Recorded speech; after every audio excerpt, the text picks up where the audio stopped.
हे ऐकून आनंद वाटेल की मी माझ्या भावाच्या वधाचा प्रतिशोध घेण्यासाठी माझ्या सर्व योद्ध्यांना धरतीवर हाहाकार माजवायचा आदेश दिला आहे.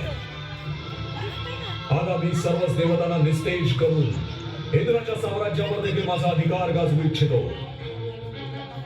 सांगा गुरुदेव, या कार्याच्या सिद्धीसाठी शक्ती मिळवण्याचं साधन काय आहे? राजन, जगात शक्ती मिळवण्याचं केवळ एकच साधन आहे, तपश्चर्या. केवळ तपश्चर्याच समस्त शक्तींचं उगम स्थान आहे. इंद्रापासून स्वतः ब्रह्मदेवांपर्यंत समस्त देव तपश्चर्येद्वारेच त्यांची शक्ती प्राप्त करतात.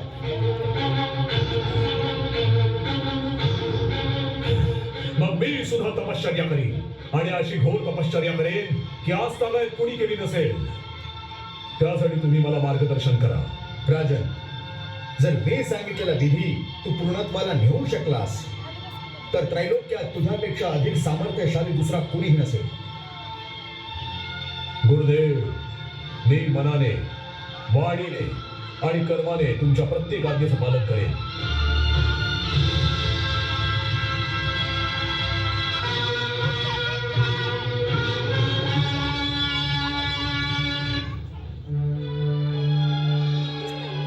दैत्य गुरु शुक्राचार्यांच्या सांगण्यावरून हिरण्यकश्यपाने घोर तपश्चर्या सुरू केली.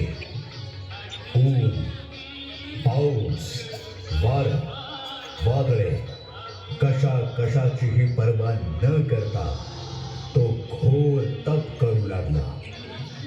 ऋतू बदलले, महिने, वर्ष उलटले, तरी त्याचं तप चालूच होतं.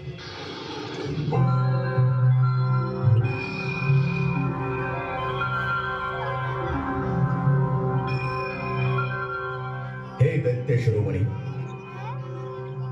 मृत्यू लोकातील प्राण्यांकरता आम्हा अमर लोकातील प्राण्यांचं दर्शन कधीही निष्फळ होऊ शकत नाही. त्यामुळे जी इच्छा असेल ती निसंकोचपणे माग, मी ती नक्कीच पूर्ण करेन.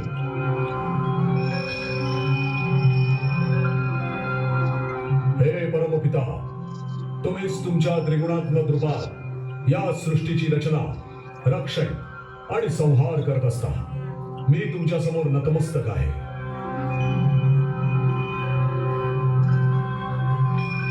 जर तुम्ही माझ्यावर खरोखरच प्रसन्न असाल तर मला असा वर द्या की तुम्ही जन्माला घातलेल्या कोणत्याही प्राण्यामुळे माझा मृत्यू होणार नाही.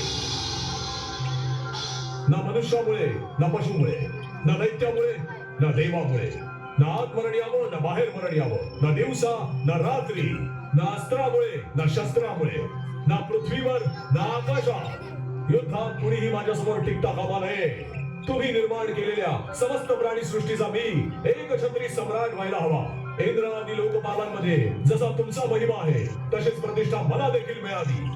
मला हाच वर द्या भगवंत, मला हाच वर हवा आहे.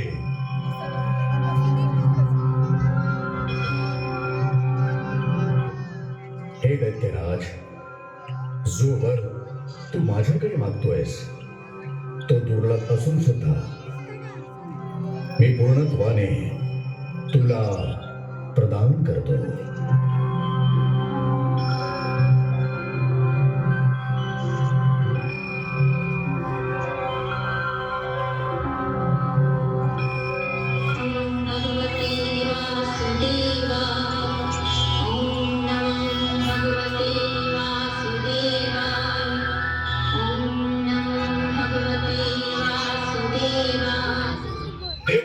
सगळे माझ्या नावाची वाट जपतात. तिन्ही लोकांमध्ये सर्व चल अचल प्राणी केवळ माझी पूजा करतात. परंतु केवळ तूच एक असा आहेस ज्याने माझी पूजा करायला नकार दिला. हे खरं आहे का रे? हो पिताश्री, हे सत्य आहे. का?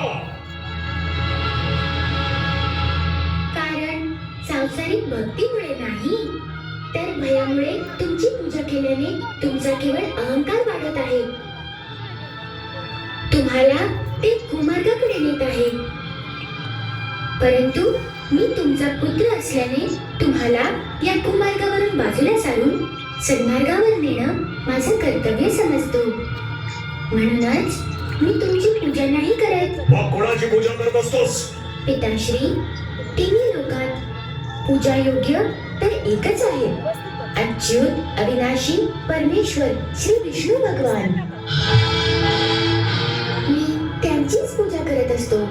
मूर्ख मुला, तू त्या विष्णू बद्दल बोलतोयस जो माझ्या भयाने ब्रह्मांडाचा त्याग करून पळून गेला, जो माझा क्रोधात मी क्षणभर सुद्धा सहन नाही करू शकला.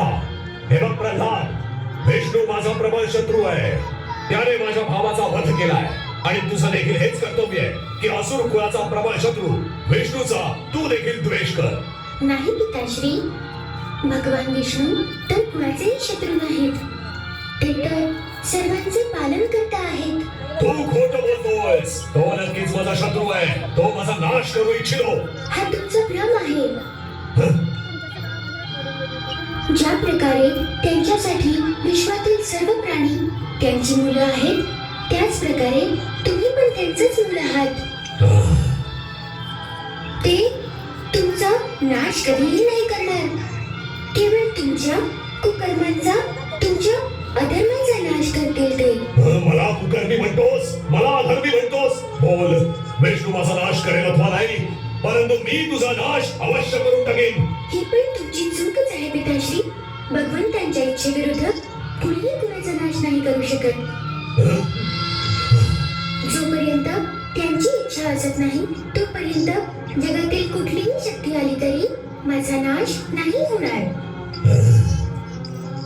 हो, पण जर प्रभूंची इच्छा असेल तर तुम्ही काही न करताच माझा नाश होऊन जाईल. नक्कीच होऊन जाईल, कारण ही माझी इच्छा आहे आणि मीच इथला भगवंत आहे.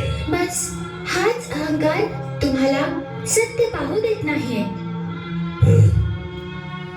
ज्या दिवशी तुम्ही तुमच्या अहंकाराचा आणि अभिमानाचा त्याग करून निर्मळ अंतःकरणाने त्यांना शरण जाल, तेव्हाच तुमच्या लक्षात येईल की ते सर्व शक्तिमान आहेत.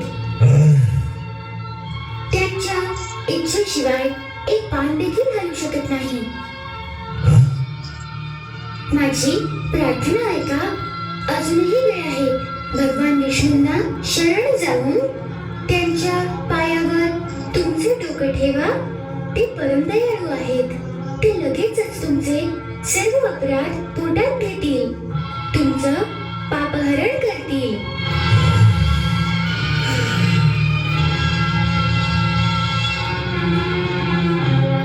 दैत्यानो,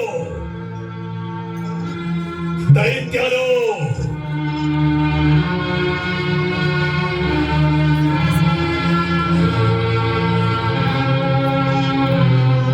घेऊन जा याला आणि याची जीभ कापून टाका. हा माझं पापहरण करून पाहत होता प्राणहरण करायचे. शरीराच्या ज्या भागाने संपूर्ण शरीराला हानी पोहोचू शकते त्या सडलेल्या भागाला कापून फेकून दिलं पाहिजे. जा, घेऊन जा. आणि जो सगळ्यात आधी याच्या मृत्यूचा समाचार मला ऐकवेल त्याला खूप मोठं पारितोषिक दिलं जाईल. जा, घेऊन जा या कुळाच्या कलंकाला.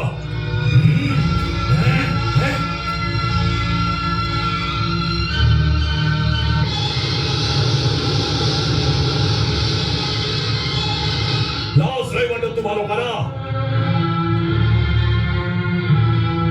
वारंवार हे सांगायला की तुम्ही या अंगठ्या एवढ्या उंच बालकाला मारू शकत नाही. क्षमा करा राजन, आम्ही पुष्कळ उपाय केले की प्रल्हादाचा वध करावा, परंतु न जाणो कोणती अज्ञात शक्ती याचं रक्षण करत असते. आम्ही याला आगीत जाळलं, पर्वतावरून टाकून दिलं, परंतु हे राजन, आम्ही याचं काहीही वाकडे करू शकलो नाही. आम्ही खूप लज्जित आहोत.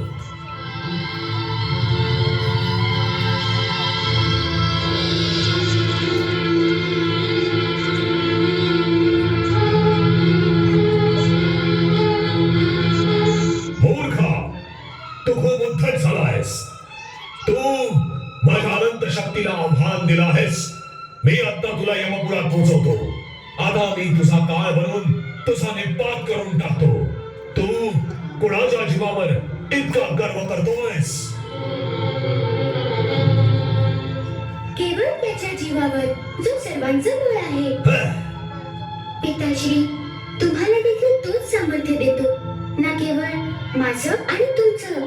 तर मुळात विश्वातल्या सर्व सामर्थ्यवानांचं सामर्थ्य देखील तोच आहे.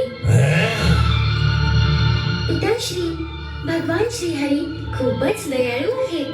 त्यामुळे अजूनही वेळ आहे की तुम्ही तुमचा अभिमानाचा त्याग करून त्यांना शरण जावं. ते नक्कीच तुमचे अपराध क्षमा करतील. तुम्ही क्रोध करणं सोडून द्या पिताश्री. इतक्या लहान वयात फार सुरू बोलतोयस. अरे तू माझ्या खडगा इतकाही उंच नाही झालेलास आणि मला शिकवू लागलास. पिताश्री तुम्ही परत चूक करत आहात. तुम्ही ज्याला माझं छोटस वय म्हणत आहात ते माझे नाही, माझ्या या शरीराचं वय आहे. पिताश्री मी या शरीराच्या आत आत्मरूपाने वास करतो आहे. त्याचं वय तर अनंत वर्षांचं आहे. ते नित्य आहे. आणि मग मी ज्याला आत्मा म्हटलं आहे तो देखील अंतिम सत्य नाहीये. आत्मा सुद्धा तर परमात्म्याचं प्रतिबिंब मात्रच तर आहे. त्या दृष्टीने प्रत्येक शरीरात परमात्म्याचाच वास आहे.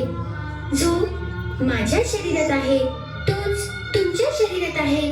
तोच विश्वातल्या प्रत्येक कणाकणात आहे.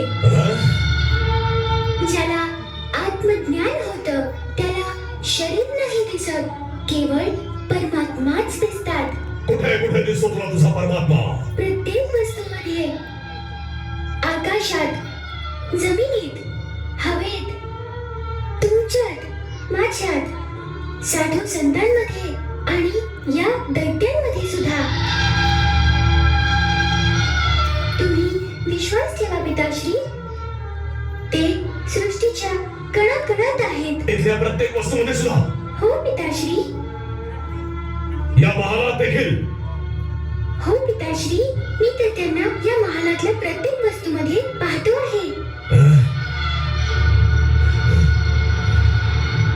या खांबात देखील दिसतोय तुला तुझा परमात्मा? हो पिताश्री. ते या खांबात सुद्धा आहेत.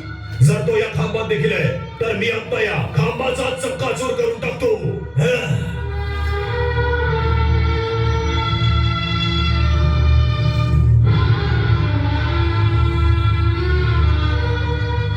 जर या खांबात देखील तुझा भगवंत असेल तर आज ना हा खांब राहील ना तुझा भगवंत. जर शक्ती असेल तुझ्या भगवंतामध्ये तर सांग त्याला, म्हणावं बचाव कर स्वतःचा, बचाव कर स्वतःचा.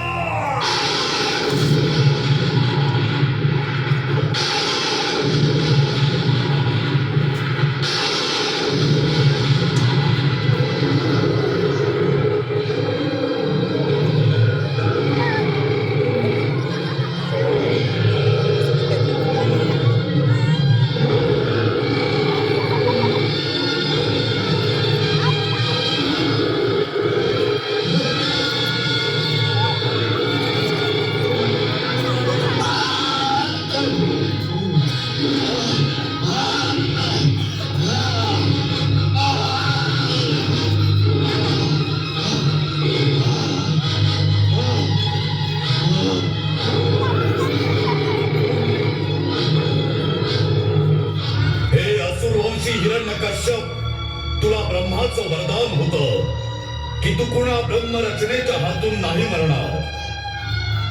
तर भगवान नरसिंह ब्रह्माच्या सृष्टीतले नाहीये. हे ना नर आहे ना पशु, ना सूर आहे ना दैत्य.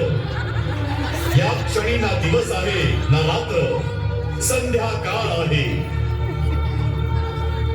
तुला ना अस्त्राने मारलं जात आहे ना शस्त्राने. तुला नरसिंह भगवान त्यांच्या नखांनी मारत आहेत.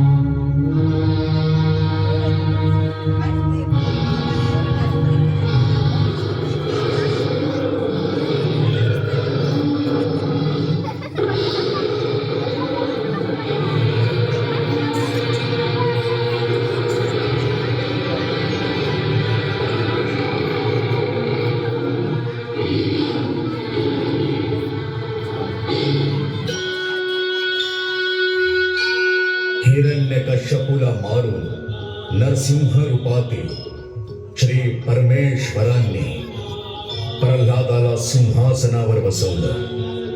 एका अघोरी दैत्याचा संहार झाल्यामुळे ब्रह्मदेवासह इंद्र, नारद आणि इतर देव नरसिंह रूपासमोर प्रकट झाले आणि सगळ्यांनी मिळून आता ते त्यांची मनोभावे आरती करू लागले.